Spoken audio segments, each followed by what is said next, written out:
Hey folks, Dr. Mike here for Renaissance Periodization. Advanced Training for Hypertrophy video number 5, warming up and selecting working weights. Some of this is going to be review from the intermediate lecture. Some of it is going to be new. Structure, typical 12, 8, 4, a few minutes in between. When you're doing your sets of 12, it's going to be with your 30 rep max, sets of 8 with your 20 rep max, roughly, sets of 4 with roughly your 10 rep max. When you're doing your set of 12, you're going to focus on the actual movement cadence and getting everything in the right position. When you're focusing on your sets of 8, you're going to work on feeling out the target muscle and the effect. It's finally enough weight to do that. So we go from raw, just external positioning being ideal in the set of 12. In the set of 8, the positioning generally should be already very good. Now you're doing micro adjustments, putting your feet out, putting them in, taking your grip out, putting it in, elbows down instead of out, that kind of stuff. And then that set of 4 is going to be focusing on tightening the core, co-contracting muscles, being really rigid, and kind of getting a little bit more of a serious business-like attitude.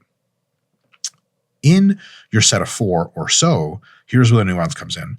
Some guys will do sets of 2, some guys sets of 4, some guys sets of 6 on preference in that last set. Some people will use a weight that's just around their working weight. Some people will benefit from going even 110% above that working weight so that that actual working weight after feels way easier. The nervous system kind of over primes for that. When they do the first working set, they're going to do it with whatever weight they have and whatever rep range they have. Of course, a business time attitude, which they should already have ingrained. And for advanced lifters, every set can potentially have different loads and definitely different reps. Very rarely in advanced lifters do you go 10, 10, 10 because they fatigue much faster than that. And lastly, and this is a big, big deal, a lot of advanced lifters will come to you with their own warm-up preferences. One of my friends who I coached for some time, he was a 600 plus pound deadlifter. 660 actually, I think. And for him to deadlift and or squat, he didn't warm up by 45s, which most people do. He actually warmed up by 25s.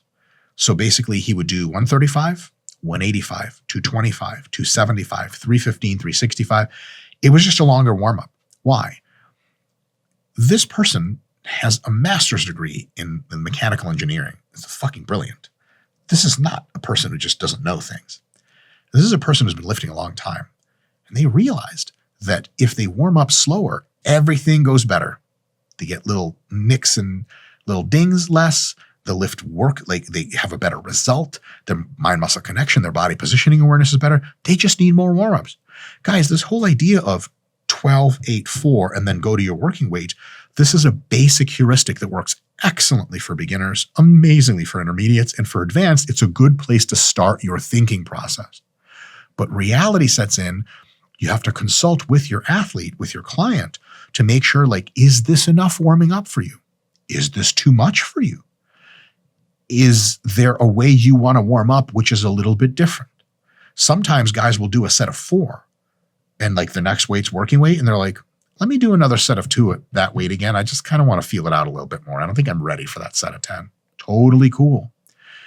You have to listen to the athlete. However, the complexity here is there's nuance around what the right thing to do is that your athlete is going to help you with, but also they can bring their own erroneous beliefs, ancestral practices.